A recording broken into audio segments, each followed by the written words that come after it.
যদি কোনো লাভ রিলেশনশিপ তোমাকে সুখের থেকে দুঃখ দেয় বেশি, হাসানোর থেকে কাঁদায় বেশি, তাহলে জানবে সেটা লাভ নয়, তুমি ট্রমা বন্ডে আছো।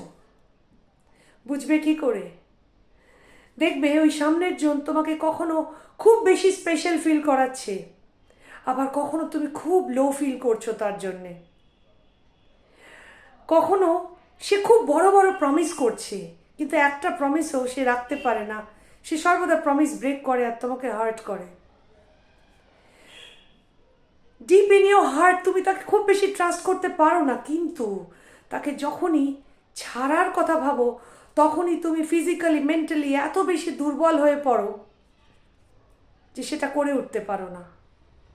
এগুলো হলো ট্রমা বন্ডের সব থেকে বড় নিদর্শন।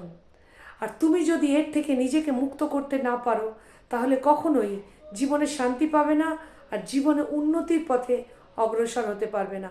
তাই যত শীঘ্র সম্ভব এই ধরনের ট্রমা বন্ডিং থেকে নিজেকে মুক্ত করে আনো।